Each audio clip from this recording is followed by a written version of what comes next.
Hey guys, welcome back to the channel. So I'm outside and we're going to work on this old dart again. I'm going to try to get the engine cleaned up and get the intake repainted where the gas leak kind of peeled some of the paint off. I'll get the camera flipped around and I'll show you what I've got done so far. Thanks for watching.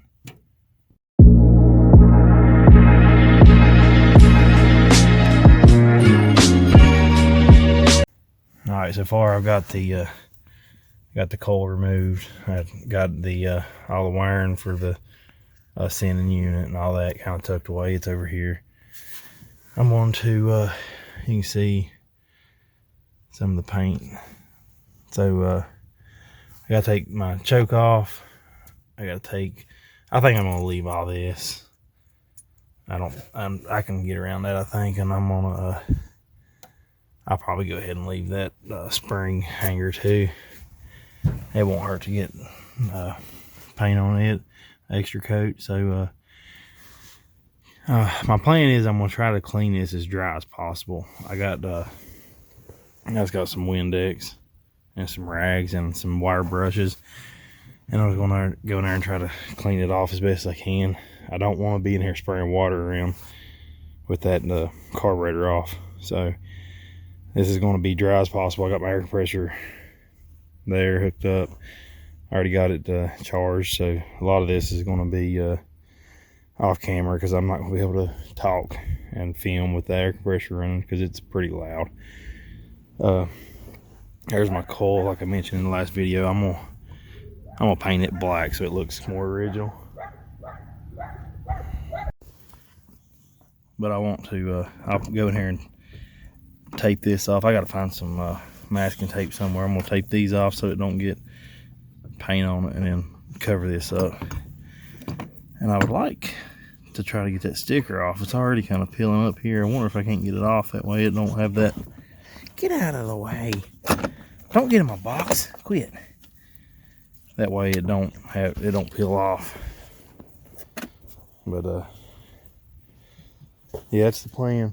I'm gonna go I gotta get that choke off real quick. I can probably set the camera up and get it on camera. It don't take me a second. Let's see. No, 7/16. Just so you know, so far I've been over 3 on my sizes. I was doing good yesterday. Alright, so I got the right size. We'll go ahead and pull this off. You can see where it's been leaking around the back of that gasket, and it's around the side of the intake.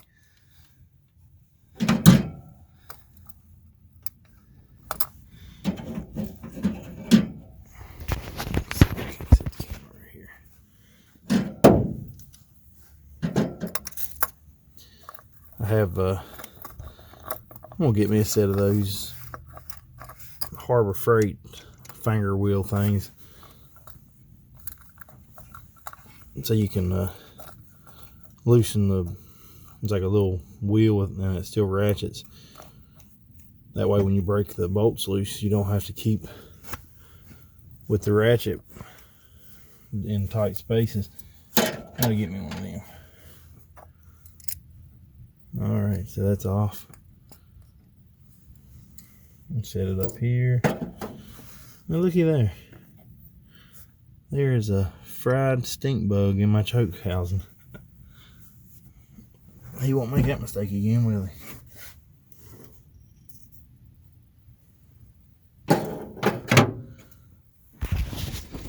Alright, so let's see if we can't pull that gasket off without breaking it, because I'd like to reuse that. Easy, there we go. Yeah, it is leaking right around the gasket right there. I think I might, I got some blue RTV. I'll have to check and see if it's high temp. I might try to put some RTV on that to prevent it from leaking again. But let's start right here. And I got a copper brush. There's that RTV. I don't know if it's going to be high temp. I don't know, we'll try it. Worst you can do is leak again, right?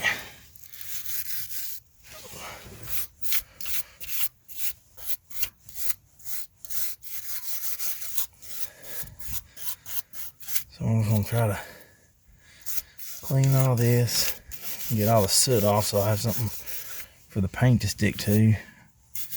There's a lot of crud in here. I don't understand how these get so dirty in just a year. And I've put this engine in last December. If you, I got a video of the break-in. I wish I would have videoed the installation, because that would have been pretty entertaining, because that was a mess.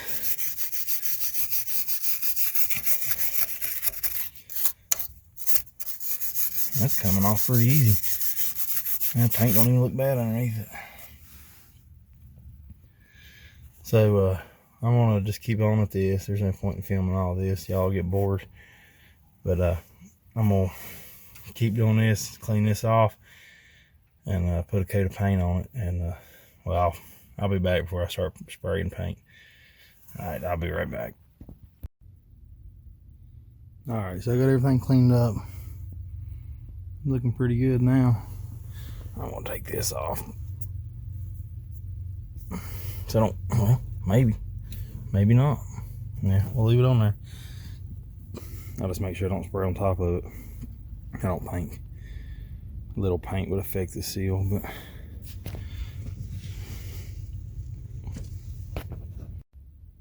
all right, so yeah, I can't get that off. I'm afraid I'm gonna break it, so I'm just gonna leave it. I'll just have to spray around it and try not to get it on top. Got everything kind of masked off. I do got some masking tape. I gotta tape off the sanding unit, but everything else is good. I got my wires up out of here the other way.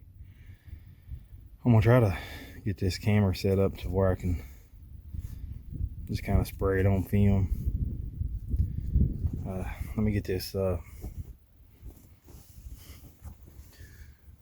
can see it's still dirty looking, but I got all the big stuff out.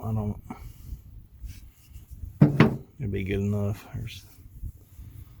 There's no big chunks of anything in there, so it'll have to be good enough. I did take my PCV valve out, so I didn't get it painted. The hoses I'm not going to too worried about. If we get it all over it on them, it'll be okay. Or overspray.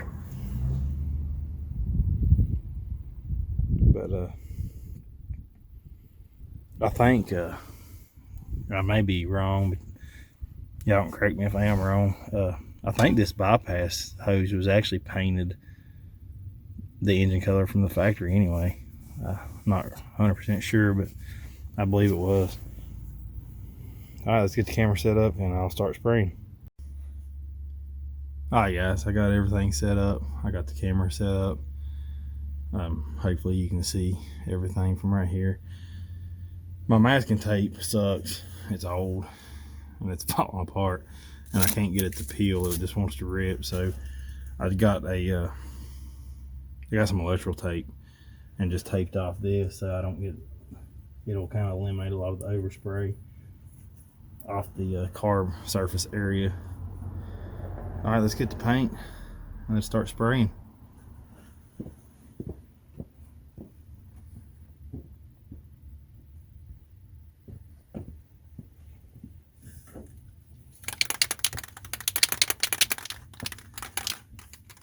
I got these little pieces of cardboard. I got them up around the manifolds, and once I get to the other side, I'll just move them. But I'm gonna use this to try to kind of keep any overspray off of where I don't want paint at.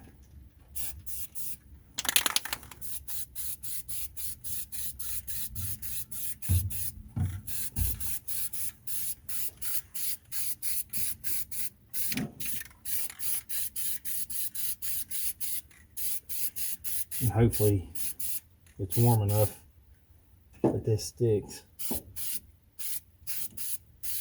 It warmed up today. It's actually pretty nice out. Still jacket weather, but it's pretty comfortable.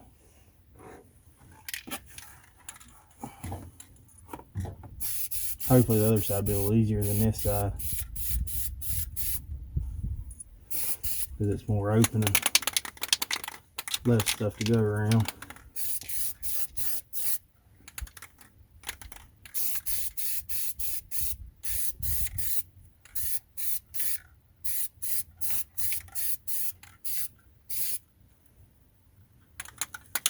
I'm not too worried about the back, because the carburetor and everything kind of covers it up anyway. But I am going to hit it a little bit. I don't want to get overspray on my distributor. Uh-oh, my paint's not cooperating. Now would be a bad time to run out of paint. This is actually, I bought like 6 cans of this Mopar blue when I built the engine, and I had about 1 can left over. Or no, maybe it's 4 cans. I bought 4 cans, and I had 1 can left over for touch-ups. It took 3 cans to paint the whole block, and of course I painted everything. The oil pan, the everything's the same color. But I had 1 can left over to do touch-ups with, thank goodness. I guess, I don't know if it goes like this, I'll be doing this touch-up every year.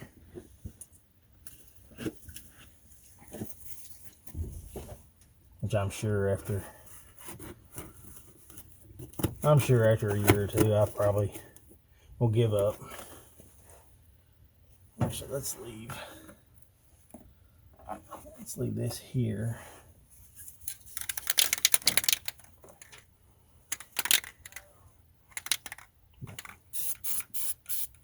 Ah, crap. I got overspray on my firewall.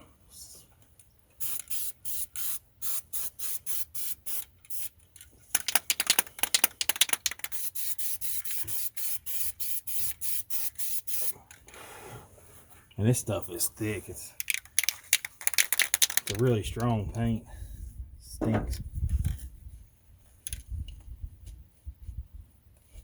But so far, I mean, it seems to hold up really good. I haven't had anything that's like faded or peeling or anything. It's just where that gas got on it. And that exhaust leak turned it black.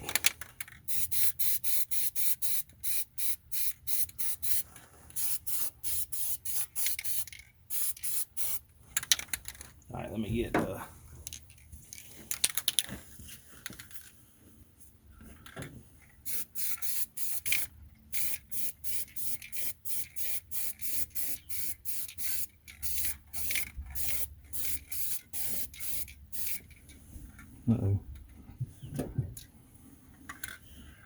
Hopefully my head's not in y'all's way.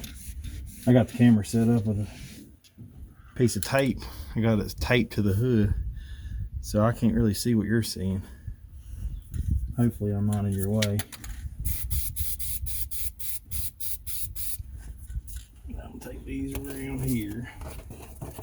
And I'm gonna do this with the exhaust manifolds too. I'll just have to figure out a way to tape up the spark plugs and try to keep the overspray off the inner fenders.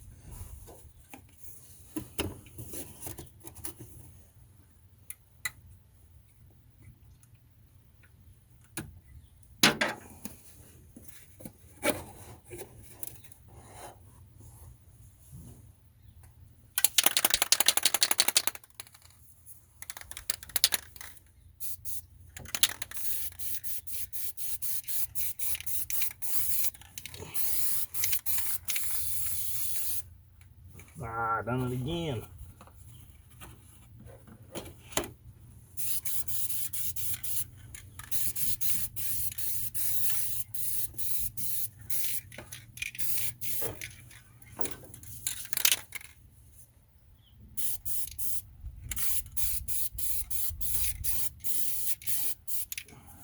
seems, I don't know if it's where it's cold, but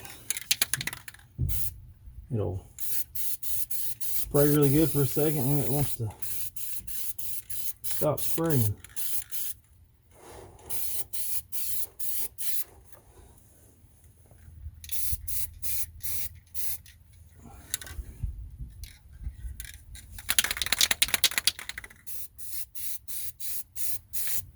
It's only about a half a can too, so it might be part of it getting low.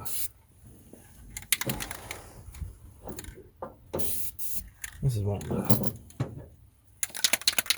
it got real thick right here. It's wanting the orange peel already.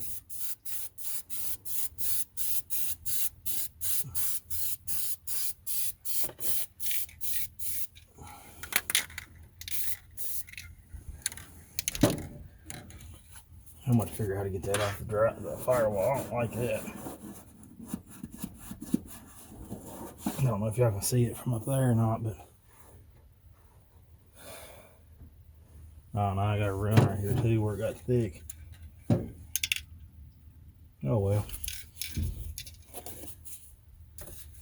It is what it is.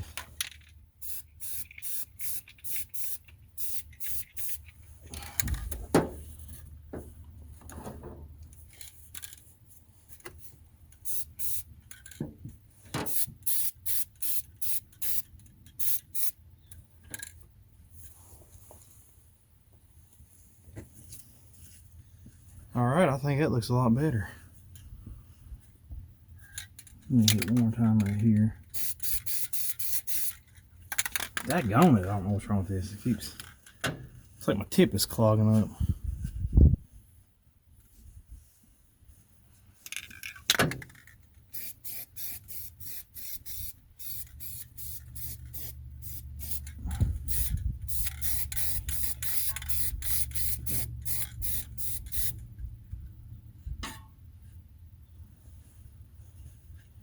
I'm gonna leave that water pump alone because I don't want to get it all over my pulley.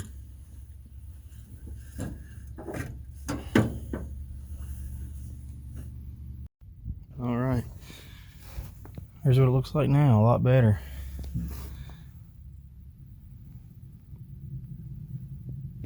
I did get that overspray on the firewall down there. Dang, I'm not happy about that. I don't think I'm gonna be able to get it off either. I got a little right here too. Ah, crap. Yeah. I've got to pull the heater box out and replace the heater core anyway, so I can repaint that. But I don't know what I'm going to do about that down there. That don't look good. I don't like that. Thought I had the cardboard in there good enough, but I guess it wasn't far enough down. You can actually see the line where the cardboard was. It just went right underneath it. Oh well. But there it is. Looks a lot better.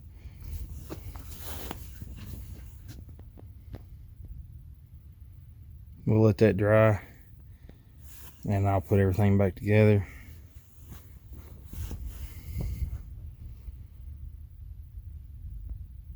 Alright, well, let's let this, oh man, I got overspray down here too. A lot.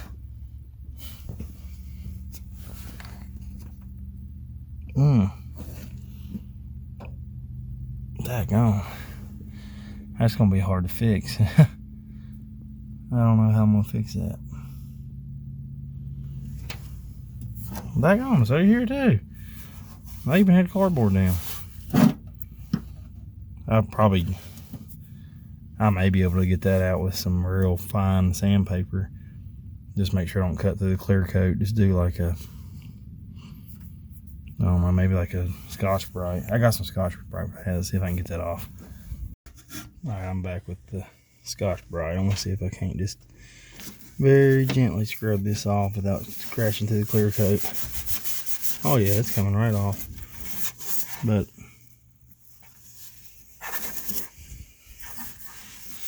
don't want to damage that clear coat.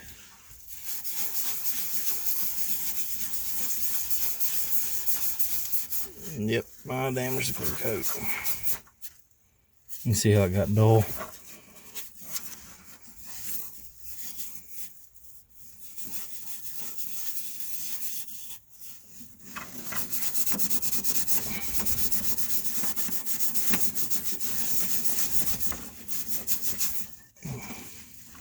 Oh, sorry, cameras. I'm looking at what I'm doing, not looking at the camera. Kind of drifted away there for a second. I'm just doing very gently.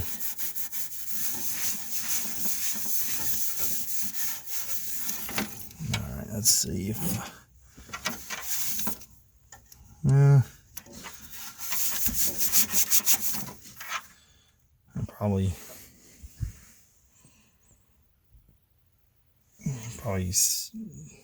buff that. I got one of those little mini guns. I might just go in there and hit it with another coat of clear right there. My clear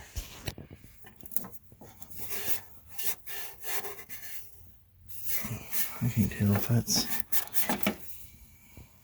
I'm gonna wait for this to dry before I try to get that back there, because I know I'm gonna touch that valve cover and mess the paint up. I got another one right there I just noticed. But I'll let this dry and then I'll try to use that Scotch-Brite to get it off the firewall too.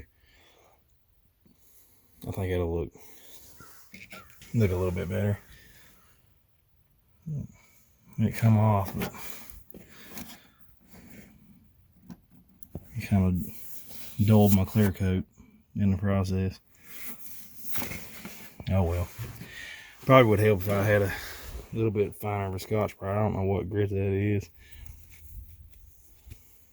I got a couple different colors. I really don't know how they rate theirs. I don't know how it's rated. I usually just grab one. But that is what I prepped my primer with before I sprayed my base. I sprayed the primer, let it set for the amount of time that I went over it with this Scotch-Brite. Then I done my base and my clear. Right here's the spot I got to touch up too. I scratched that putting the hood on. I got one place I think it got covered up, but it's right there at the hump where when I scratched it pretty good putting the engine in. Well, at least the engine looks good. I'm happy with that. Alright, let's let all this dry and I'll be back. Alright, so while that engine is drying, I got my coil cleaned up. I got the sticker off of it. I'm gonna spray it real quick. I just got it mounted up in the vise, and I'm gonna hit it with a little bit of paint. I just got it's just Rust-Oleum engine paint. It's high tint, which I don't think I need it on the coil, but see if I can get it to spray without running. It's cold. The can's cold.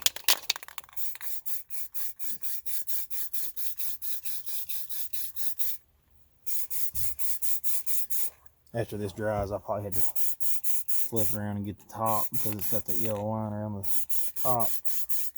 I taped off everything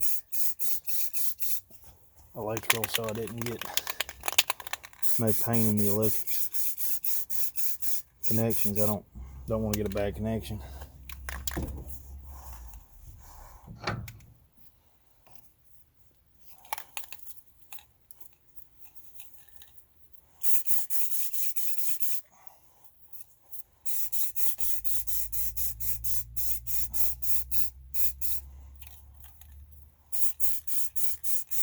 That don't look half bad if it sticks.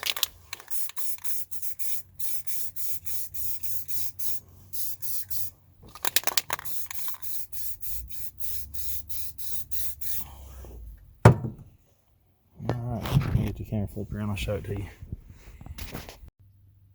Right, yeah, it don't look half bad.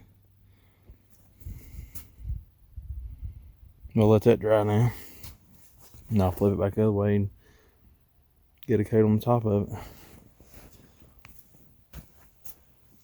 Nobody will ever know.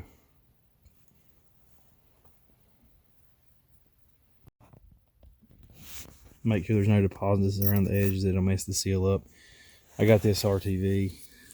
I'm gonna put it on there. It's the same color as the engine, so it won't be noticeable.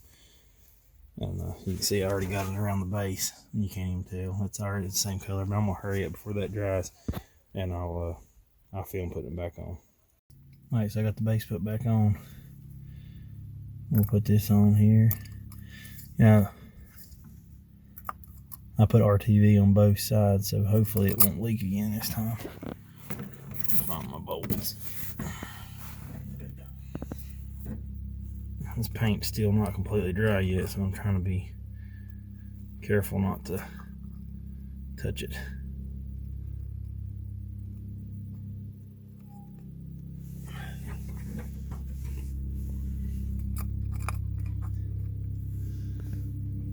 Oh, I gotta switch hands.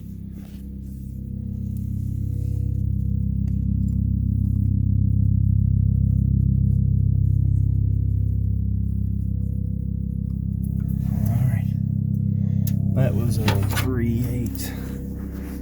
Or no, it was 7/16. Yeah, it was 7/16. I remember.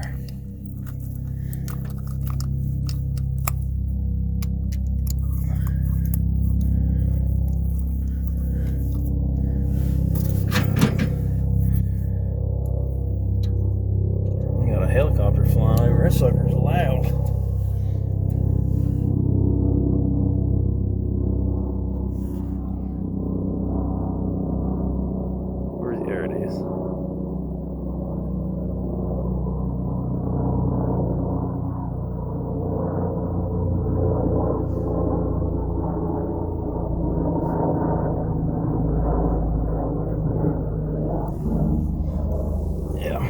We get a lot of planes and helicopters through here for some reason.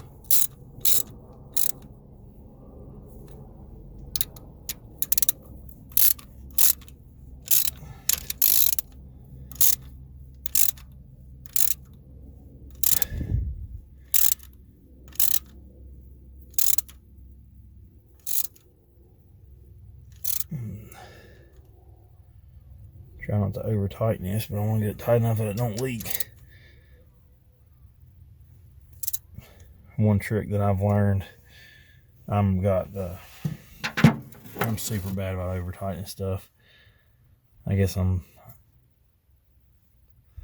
stronger than I realize or something. But what'd I do with my rag? I had a rag, where'd it go? Oh, there it is. Try not to touch this paint, but I want to get that little bit up. I'll leave that off. Alright, so one thing I over tighten a lot of bolts, so one thing I've learned to do is if I'm, instead of, getting back here where you got a lot of leverage, I'll hold the ratchet up here. That way, you still have enough leverage to tighten it down, but you're not going to, you're taking a little bit of leverage away. You can feel the bolt a little bit better. And when it starts hurting my wrist, I usually know it's tight enough. But, when I get back like this, you got a lot of leverage. And I've been known to break a few bolts off in my day, just simple stuff like this, tighten them down. It's actually a funny story. That's how this dart become unmobilized. This was originally a slant 6 car, and I don't know if I've told the whole story, but it was originally a slant 6 car. I got it when I was 15, and it was my first car. I had to do a couple things to it, but long story short, I drove it for about 3 years. Let's see, 2004. I started driving in 2001, so yeah, 3 years. And I had a valve cover leak on the slant 6. So, being a teenager, I wanted to do it myself. I was, I've always been a car guy. I wanted to, learn. I'd never done it before, or something I wanted to learn how to do. So it's something simple as, just valve cover bolts and put a new gasket on it. I managed to screw that up. What I did was I took the valve cover off, put my new gasket on, and followed I went by the book, done the torque spec, and my torque wrench was set wrong, and I broke a bolt off. And now I don't even torque them. I just kind of put them until they feel tight. On so far on this one, it hasn't leaked. I've done several since then, never had one leak. But anyway, broke a bolt off, and instead of taking it off, going back and fixing it, it was the back corner right here on the slant 6. That's the one I broke. And the way that engine sets, it's in there like this, and that head is over here. All the oil started pouring out of this back corner, and it was in that corner, and I just never seen it. And noticed I was using a lot of oil. I'd check the oil frequently, and I'd just always add it. Well, I went on a long trip one day, and I can't remember how many miles away I was, but I was on the interstate about 70, 75, and noticed the valve train was just making all kinds of noise. So I pulled over. I got off the interstate to a gas station and checked the oil, and it was dry. It was empty. So I went in the gas station. I bought like 8 quarts of oil, filled it up till the dipstick was good. And I knew something was wrong. I was like, I could see the oil leaking all over the bottom of the floor, and it was all over the frame rail, So I knew something was wrong. So I actually, had I been smart, I would have just had the car towed home and found the problem. But I was young and dumb, and I tried to make it home. I turned around, filled the car, filled it full of oil, turned around, went back the other direction, and I made it home. The car locked up in the driveway. Like literally, I was pulling in the driveway. When I got on my road, the valve noise started again, and I was like, oh crap, I'm like a half a mile from home, I'll make it. And as I was pulling into the driveway, the motor seized up, and couldn't, at the time I didn't know what it was. So whenever I started taking the engine apart, the first thing I took off was the valve cover, and I noticed that the back of the engine was just soaked in oil. And then I remembered that broken bolt. So just something as simple as that broken bolt, and that immobilized this car for not 18 years almost. So it's been a fun ride, I guess you could say. But I did started working on it about 4 years ago again. Let me turn this around where y'all can see me. But I started working on it about 4 years ago. It set for however many years that is, from 2004 till 2018. I think is when I started working on it. And I had, every year I'd planned on going out here and fixing this car. I took it all the way apart, which was stupid. Never do that. If you're watching this, if you get a project, never completely disassemble it. This is not TV. They do it on TV all the time. You see them, they take a car in a garage and they gut it completely down. We're not, for the most of us, are not capable of doing that in an afternoon. So keep it simple. That's my advice. Keep it simple. If you're doing a task, whatever the task is, do it one at a time. Do not completely disassemble a car. It's like my old Cuda up here. That's what happened to it. The guy bought it, was going to restore it, completely gutted it, got distracted for whatever reason, lost interest or, money, whatever happened. And then the car set without glass, without anything for, I don't know. I think he told me it was in the early 90s. So, close to 40 years or 30 years that the car set. And, and it rotted away. The floors are gone, the frames are gone, which the roof is gone anyway because somebody cut a sunroof. But I'm getting off subject. Don't don't disassemble a car. If you're gonna do the suspension, do one side at a time. Do the suspension. Yeah, that way you have something to reference to. You know, if you get stuck on, you know, I always start on the driver's side or whatever. And if you get stuck and you don't know what to do, you can always reference the passenger side. If you take both sides apart, you have nothing to reference. And then, you know, you get aggravated, you get mad. Once you get mad, it's not fun anymore, so you're not going to do it. And once you stop doing it, it's just going to set. And the longer you wait, the more stuff you forget, and then it just goes downhill from there. So to keep it simple, this car has it's been fun. I can't say that it hasn't, but it's been a long journey. If anybody follows my stuff on the 4A Bodies forum, you know how far it's came. I'll put some pictures in this video so you can see what I started with in 2018. The car set up here on the hill. I actually had in 2005, I think it's 2005, I put together a little 318, and I actually had set it in this car. It was in here, but I never got it running. And I bought a 72 CUDA, and so all my attention switched from this car to that car, and I wanted to get that car going first. So I actually pulled the 318 out of this car, put it in that car, and this car has set ever since. Well, until 2018. But in 2009, I sold that Barracuda. Left the 318 that was in it, the one that I built for this car, in it. But I did take the heads and the intake that are actually on this engine right here was on that 318. It was a 67 318 short block. I put a set of 360 heads and a 340 intake on it, and it had a little Holly, I don't remember the number now, but it was weak. It was super weak, but I didn't know what I was doing. You know, I was in my early 20s, and I just threw it together. But it did run. Oh, puppy dog. Here's one of my puppy dogs.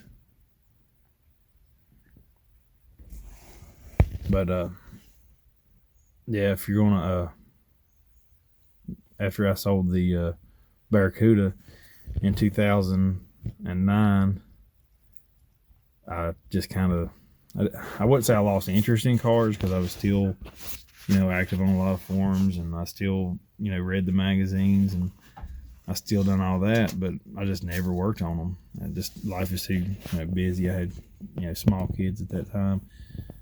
And just, you know, it was just busy. But a year after year, I'd always say, you know, I'm gonna fix the dart. I'm gonna fix the dart. And finally, in 2018, my wife said, either you fix it or you sell it. I'm not, you know, it's not gonna sit in the yard anymore. If you don't do something with it, you're getting rid of it. So that kind of gave me motivation to come out here and start on it. And I just started small, and at the, you know, with what I had, done one thing at a time. Took the suspension apart, cleaned it, painted it, put it back together. Moved to the rust repair, which I've got videos of that, and it's unorthodox to say the least. It's not, you know, factory correct or restored in any perspective, but it is solid. I went from the floors to the, you know, the drivetrain. Got the drivetrain good, and then here we go. We're kind of at that point. This is where we're at now. We're still getting it, but, you know, back together. I got still got a long way to go. I don't want to ramble on much longer. This video is getting real long. I think I'm just gonna go ahead and wrap this one up. I put the I'm gonna put everything away, that way we don't lose no bolts or nothing. I'll do a part 2 of reassembly and getting everything put back together, and hopefully by then I'll have the carb back, and I can go and put the carburetor back on it too. We're still going to be held up with the fuel tank, which I did a video today, so I'll probably release them a couple days apart. But this will be today's video. And once we get the fuel system put back together and get the carburetor, we'll be ready to start it up again. So checking some things off the list. A couple of them was unexpected. The fuel system replacement was unexpected. Hopefully that's the last roadblock, or road bump, I guess I should say. And because to be honest, I really don't have a lot of money to be replacing parts like fuel systems. That's going to actually push me back on the harmonic bouncer, because I had some money saved up to buy that with. I'm going to have to use that money for the fuel system. So we're going to put the harmonic bouncer and the pulleys on hold for now. I still have to do the transmission, which I'm not sure if I'll buy a new pan, which I have another original pan, but I don't want to be in the same boat with putting another used pan on it, you know, the original style steel pan, and then be in the same boat with it leaking again. So I was going to buy an aluminum one. It's got the extra capacity, and it comes with the little spacer for your filter. It gives you two extra quarts. But that's I think they're about $150 from Summit. That's Summit's brand. If you buy name brand, they're more expensive. So I don't know. We're up to past budget as it is, but we'll just have to figure it out. I want to get the transmission leak fixed now. It's not something I want to wait on, because I want to get the transmission fixed. I got the brakes checked off. Once I get the carburetor, I want to get it to where I can get on the road and start tuning on it, and which I still got to get tags too. But I want to start tuning on it as soon as possible. It's February, I think today's the 6th or 7th. So here in Virginia, the warm weather is coming soon. Usually 1st of May, or March, sorry. 1st of March, we start getting some nice weather. It's nice today. It's very comfortable, actually. It's I think it's about 37 degrees was the high, but it's really not windy. There's no moisture, so it's pretty comfortable. I've been out here all day. It's starting to get dark. You can see behind me, the sun's going down, so it'll be dark, and shortly it'll get cold. Usually about, I'm not real sure what time it is now. It's almost 5. So here about 5-6 o'clock, it's going to get super cold again. So I'm going to get my tools picked up. I'm going to get inside. I'm going to start editing this so I can get it out tonight. And I appreciate y'all watching. Hopefully this one is not going to be too super long. I don't really know. But I appreciate y'all watching to the end. Remember, restore it, don't crush it. Y'all have a good day.